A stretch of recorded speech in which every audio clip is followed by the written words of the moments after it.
मुंहिंजो नालो फरज़ाना गुल बलोच आहे ऐं तालीम ऐं तदरीसी शोबे सां तालुक़ु रखंदी आहियां ऐं सिंध यूनिवर्सिटी जे फिजियोलॉजी डिपार्टमेंट में पढ़ाईंदी आहियां। ऐं हिन सां गॾोगॾु मुंहिंजो पब्लिक हेल्थ में बि स्पेशलिटीज़ आहिनि, जंहिंमें पब्लिक हेल्थ ते अवेयरनेस ऐं हुन सां गॾोगॾु जेके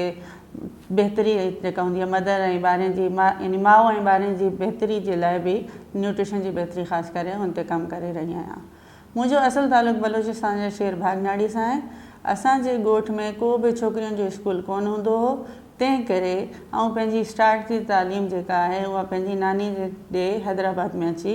शुरू कई। हुन खां पोइ मुंहिंजा वालिदैन बि हैदराबाद अची विया ऐं हिते असां पढ़ियासीं ऐं आऊं पंहिंजे ख़ानदान जी पहिरीं छोकिरी हुअमि जेका यूनिवर्सिटी ताईं तालीम हासिलु करण लाइ पहुती ऐं अल्हम्दुलिल्लाह बहितर तरीक़े सां तालीम हासिलु करे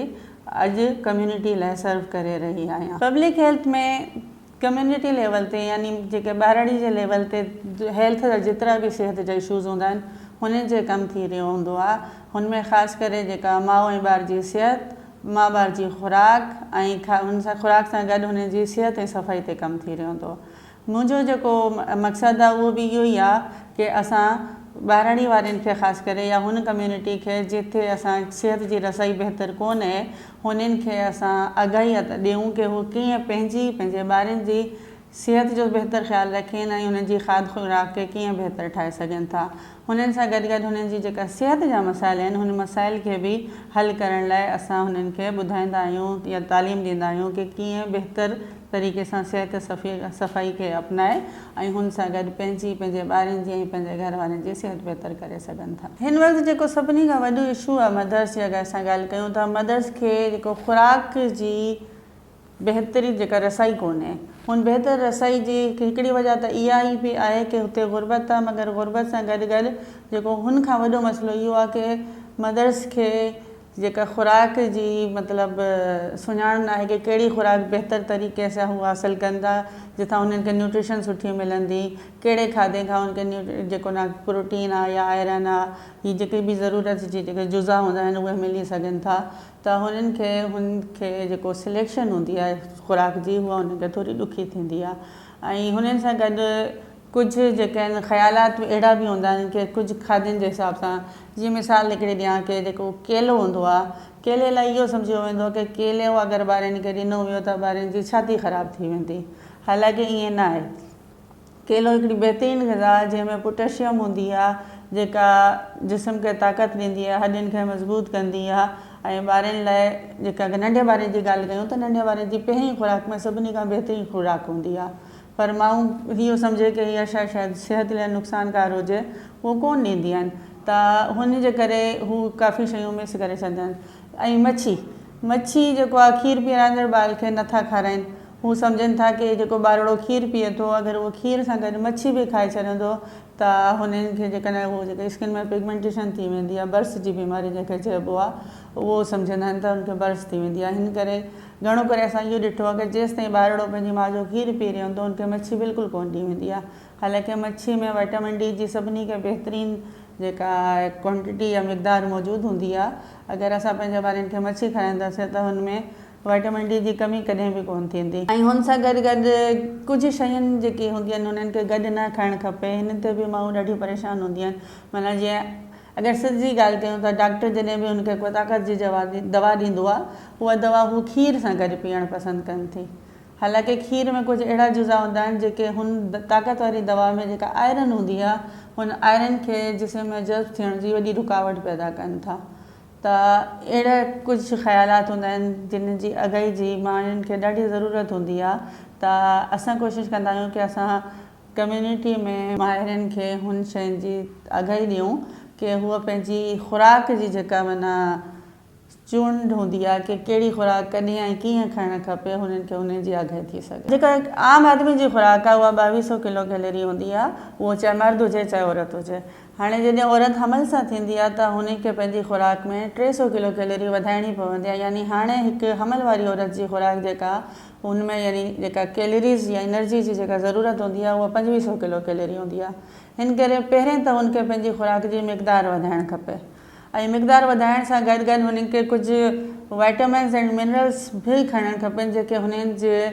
जेको ॿारु हूंदो आहे हमल दौरान हुन जी निशोनुमा लाइ मदद कनि था, जंहिंमें ज़िंक हूंदी आहे, फॉलिक एसिड हूंदो आहे, विटामिन बी हूंदी आहे, विटामिन डी हूंदी आहे या आयरन हूंदो आहे। त अगरि उहो पंहिंजी खुराक में हिननि शयुनि खे वधाईंदी, जिन खाधनि में हाणे जीअं अगरि ॻाल्हि कयूं असां आयरन जी, त आयरन हिकु त असांखे हुन गोश्त मां मिले थी जेको ॻाढ़े रंग जो हूंदो आहे, माना चाहे उहो बीफ हुजे चाहे मटन हुजे। हुन खां गॾोगॾु उहा जेको न जेके बीन्स हूंदा आहिनि, रां जंहिंखे चवंदा आहिनि, जेके रेड बीन्स हूंदा आहिनि हुननि में हूंदी आहे, खजी में हूंदी आहे आयरन। त अहिड़ी खुराकूं खाए उहा पंहिंजी खुराक में शामिलु करे अहिड़ा खाधा जिन में आयरन मौजूदु हूंदी आहे ताकी हुननि खे आयरन जी खोट न थिए। ऐं ज़िंक जी ॻाल्हि कयूं त ज़िंक कुझु ड्राई फ्रूट्स में बि हूंदी आहे, हुतां उहो खाई सघे थी, या ज़िंक जा सप्लीमेंट हूंदा आहिनि उहो बि खणी सघे थी। ऐं फॉलिक एसिड हिकु अहिड़ो जुज़ु आहे जेको इलाही घटि मिक़दार में ज़रूरत हूंदी आहे जिस्म खे, पर उहा जेको हमल दौरान ॿार जे दिमाग़ जी नशोनुमा लाइ ज़रूरी हूंदो आहे। त हुननि लाइ इहो हूंदो कि अगरि को बि औरत उहा चाहे थी कि उहा हमल सां थिए ऐं उहो कंहिं ॿार खे जनमु ॾिए, त हुनखे कोशिशि करणु खपे पंहिंजे हमल जी ख़बर पवण खां पहिरियां सां ई फॉलिक एसिड जो स्टार्ट शुरू करे छॾे। फॉलिक एसिड जी गोरियूं बाज़ारि में आसानी सां मिली वेंदियूं आहिनि, अगरि उहा डेली बेसिस में 2 गोरियूं बि खाईंदी त हुननि जी उहा ज़रूरत पूरी थी वेंदी। ऐं हिन सां गॾु कैल्शियम इलाही ज़रूरी हूंदी आहे, छो त बोन्स जेके हॾियूं हूंदियूं आहिनि, माउ जीअं ॿार जी हॾियुनि खे मज़बूत करण लाइ ज़रूरत हूंदी आहे, उहा कैल्शियम हुनखे खीर सां मिली सघे थी। त हिन करे खीर जो इस्तेमालु बि पंहिंजी खुराक में करणु खपे। ॿारनि जी जेका खुराक आहे उहा उमिरि सां गॾु गॾु तब्दील थींदी रहंदी आहे। जीअं अगरि ॻाल्हि कयूं, ॿारु हिकिड़ो 6 महीने खां नंढो आहे, त 6 महीने खां नंढे ॿार जी खुराक सिर्फ़ु माउ जो खीरु हूंदो आहे। अगरि 6 महीने खां 1 साल जी ॻाल्हि कयूं त हुननि खे हल्की फुल्की खुराक माउ जे खीर सां गॾु ॾिबी। 2 सालनि ताईं ॿार हालांकि साल खां पोइ जेको घर जो पचियल खाधो खाए सघे थो, पर हुन सां गॾु गॾु माउ जो खीर बि ज़रूरी आहे। मगर जॾहिं उहो 2 साल खां पोइ 3, 4, 5 साल में ईंदो आहे त उहो ॿारु हाणे स्कूल बि वञे पियो, हुन ॿार जी दिमाग़ जी जेका नशोनुमा आहे उहा इलाही तेज़ी सां थी रही आहे। त अहिड़े ॿारनि खे उहा खुराक ॾियणु खपे जंहिंमें दिमाग़ जी नशोनुमा खे मदद करण में जेको मुआविन साबित थिए, जंहिंमें असां चऊं था ग्लूकोस जी मिक़दार जेका उहा दिमाग़ खे ज़्यादा ज़रूरत हूंदी आहे। त जेका टोडलर एज जंहिंखे असां चवंदा आहियूं, यानी जेका 5 सालनि जे अंदरि ॿारनि जी एज हूंदी आहे, त हुन में हुनखे ग्लूकोस घणो ॾियणु खपे ताकी हुननि जे दिमाग़ जी नशोनुमा थिए। ऐं हुननि सां गॾु हुननि जी जेका हॾियुनि जी जेका डेवलपमेंट थी रही हूंदी आहे, हुननि जी वाध वीज थी रही हूंदी आहे, हुननि लाइ हुनखे कैल्शियम ॾियणु खपे। छो त हाणे उहो ॿारु खीरु पीअणु छॾे चुको आहे। पहिरियों उहो पंहिंजो माउ जो खीरु पी रहियो हो, पर हाणे हुनखे जेको बि यानी घर में मौजूदु हुजेसि जेका सहूलियत हुजे खीर जी, उहो खीर बि ॾियणु खपे। ऐं हुन सां गॾु हुनखे जेको आहे न गोश्त, भाॼियूं, हर शइ खाइणु खपनि ताकी हुननि जी जेका ज़रूरत पूरी थिए।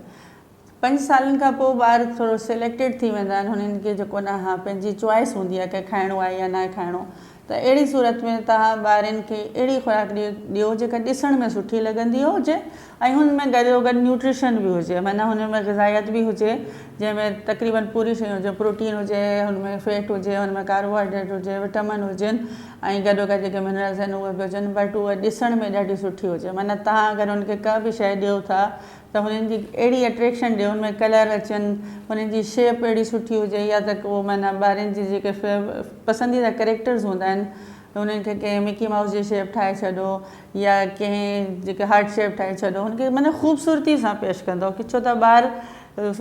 कुझु एक्सपर्ट चवंदा आहिनि की ॿारु अखियुनि सां खाधो खाईंदो आहे, माना जेके शइ हुनखे ॾिसण में सुठी लॻंदी आहे ॿारु उहा शइ खाईंदो आहे। त हुनखे यानी जेका बि खुराक ॾियो उहा न्यूट्रिशियस सां गॾु गॾु अट्रैक्टिव बि हुजे, माना ॾिसण में सुठी हुजे ताकी हू हुनखे खाए सघे। ऐं ईअं ई वरी जॾहिं असां चऊं 10 साल खां पोइ, त 10 साल खां पोइ हिकु इंतिहाई 10 खां 15 साल जी जेकी उमिरि हूंदी आहे इंतिहाई अहम हूंदी आहे, छो त हिन में हिकिड़ो ॿारड़ो मुकमल तौर ते पंहिंजी शनाख़्त खे तब्दील करे रहियो हूंदो। हाणे उहो जवानी जे ॾे वञो त हुनमें प्यूबर्टी यानी बलूगत अची रही हूंदी आहे। हुन टाइम में हुननि जा हार्मोन्स जेके आहिनि उहे बि डेवलप थी रहिया हूंदा आहिनि, हुननि जा जेके ग्लैंड्स आहिनि उहे बि डेवलप थी रहिया हूंदा आहिनि। त हुननि लाइ हुनखे अहिड़ी शयूं जेके हुननि जे हार्मोन्स खे डेवलप थियण में ऐं बर वक़्तु हुननि में जेको माना बलूगत जो जेको दौरु हूंदो आहे हुनखे हुनजी ऑनसेट खे करण में मददगार साबित थींदा आहिनि। त अहिड़े ॿारनि खे उहे चिकनाई जेका फ़ाइदेमंद चिकनाई हूंदी आहे, जेका एचडीएल हूंदी आहे, यानी देसी घी, ड्राई फ्रूट्स या खीर, मखण, जेके जहिड़ी शयूं हूंदियूं आहिनि हुननि जो इस्तेमालु हुन में थिए ताकी हू जेको आहे उन्हनि जे जेके हार्मोन आहिनि, छो त इहे सॼा हार्मोन चिकने सां ठाहिबा आहिनि, त हिन करे हुननि हार्मोन्स खे ठाहिण में ऐं हुननि जी जेके ट्रांज़िशन आहे या जेका तब्दीली आहे ॿारड़े खां वॾे थियण जी, हिन तब्दीली में मददगार साबित थींदा आहिनि।